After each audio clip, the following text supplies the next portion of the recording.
Hi, I'm Carole Dean with the Roy W. Dean Film Grants and from the Heart Productions. I'm also an author, and I've written a book on manifesting.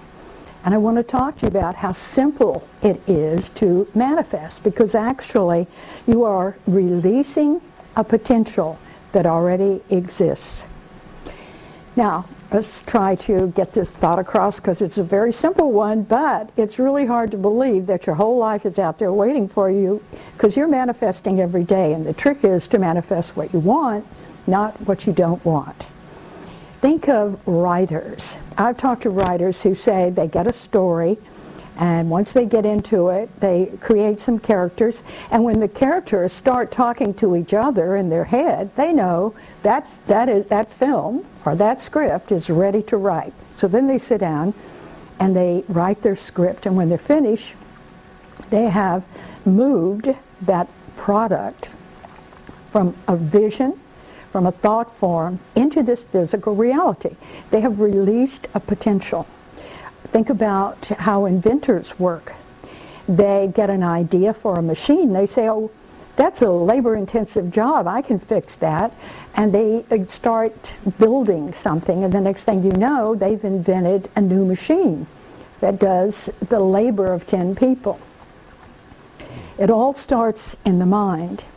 Think of your artist who goes and sees a magnificent landscape and comes back to their studio and recreates that. And you see it in the museums or in people's homes, and they have taken a vision and transported it onto a canvas for all of us to enjoy. And I think probably the easiest way to recognize what I'm talking about is a piece of coal. If you look at a piece of coal, it's a very light black rock, and you think, what good is this? But when you ignite it, it turns into heat and light, and that's what you do when you manifest. You transfer the energy from one level to another. The potential is already there, so the things you may want to achieve in your future, the potential is there. It's up to you to manifest it.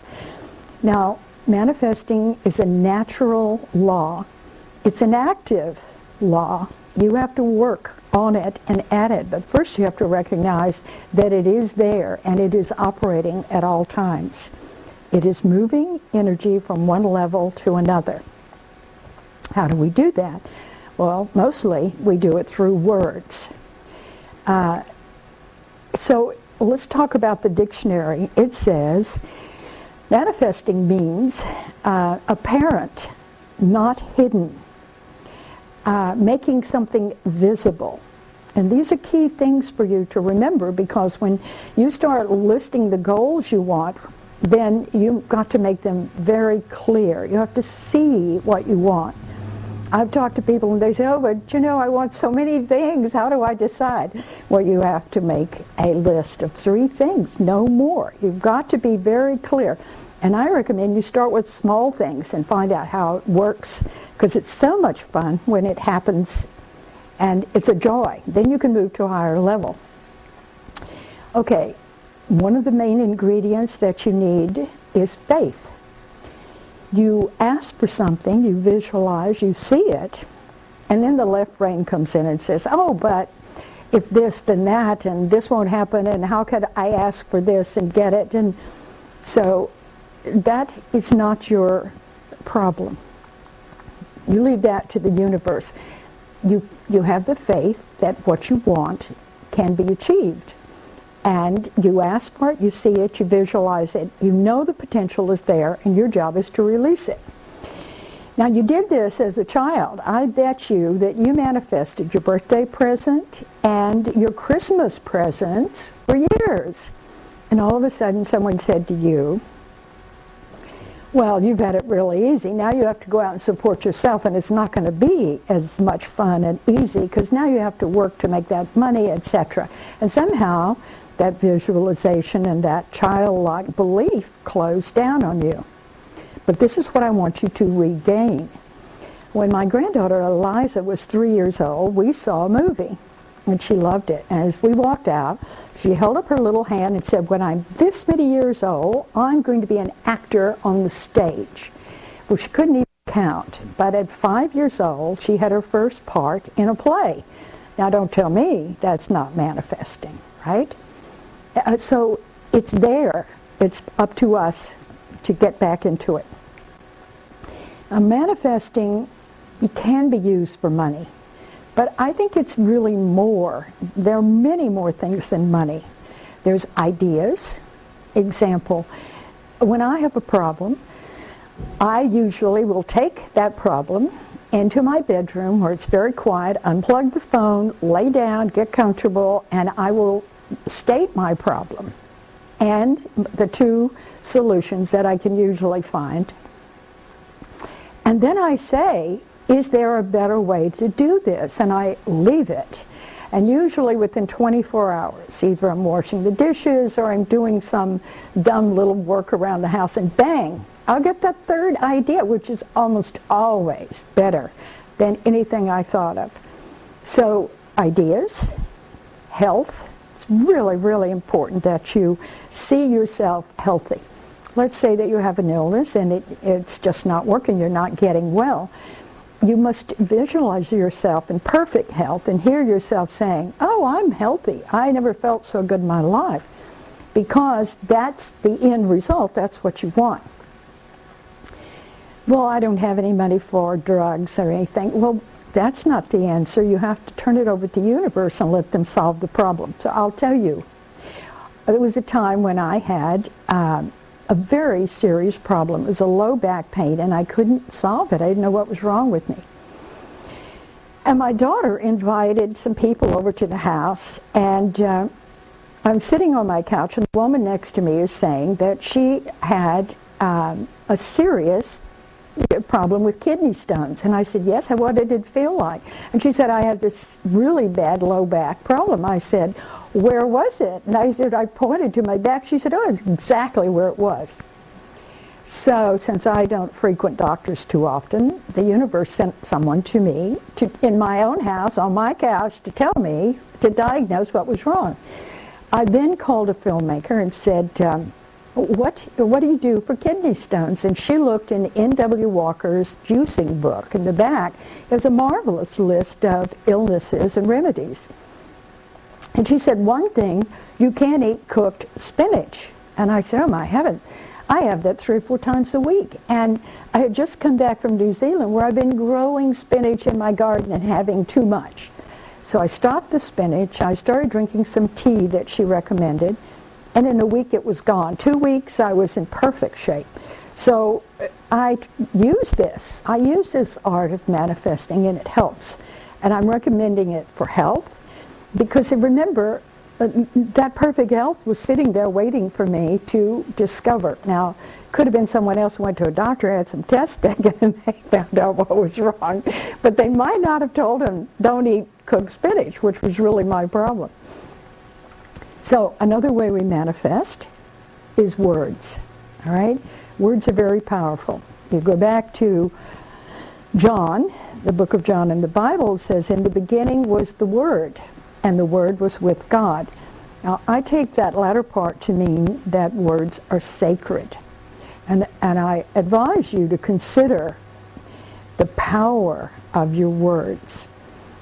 Rather than say, oh, I can't afford that. Remember, Reverend Ike said money has ears, so be careful how you talk about it. You might say, I just don't choose to spend my money on that at this time. But give power to the words that you use, because they truly are manifestors. I will say that another way you manifest is you go to work, you give 40 hours of your time, and you get a paycheck. That's manifesting, right? Farmers manifest all the time for us. They plant tomato seeds, they grow tomatoes, or they plant zucchini and weed zucchini. But the key here is to know that whatever seed you plant is what you get back. So when you look at your words, when you're planting seeds of despair, hopelessness, poverty, that could be what you get back. So you want to really pay attention to that. Because your words could be putting a request to the universe. You can ask for money. Yes, I've seen that happen. One time I had a business, and I had created an idea for a machine. It was a dropout compensator. And a friend of mine, an engineer named Gene Leonard, created the machine. So we became partners. I sold it and he built it. And we knew that it would be stolen, that somebody would grab it within 2 or 3 years. And sure enough, after about the second year, Sony announced the following year that that dropout compensator would be included in a machine they were selling. So we knew we only had a few months to sell everything. And I had put a lot of money into it, so I kept visualizing that at the end of the year, I would have $40,000 in that account, which would cover me for my investment and a profit. Well, at the end of the year, it wasn't there. And I was really disheartened because this works for me normally. And I kept thinking, what did I do wrong? And what I realized was, what year are you talking about, you see? So time, the universe is time sensitive. So then I started saying, at the end of 92, I will have 40,000 in this account. And constantly believe that. You believe it, you feel it, you let it go. I had that. I had a little over 40,000 at the end of the year, which taught me to be very careful about how I phrase what I want, because open-ended things are just that. Someday I would like to have means, God willing, you live that long, because you may never get it. So we can use this for many things, all right? Now, remember, it's ask and it shall be given. That's a wonderful thing to remember. Keep saying that to yourself, because it's faith and trust. And you need to realize that your vision brings your achievements. Fred Allen Wolf is a marvelous writer. He's a physicist who says that daydreaming is in. And so I want you to put time in your calendar on a daily basis and use it for daydreaming. Actually, it's really fun to do when you're driving, as long as you don't overshoot your destination. I've done that before. But visualizing is what you did, and daydreaming as a kid. Now, Fred Allen Wolf says something unusual happens. It's like a handshake across time.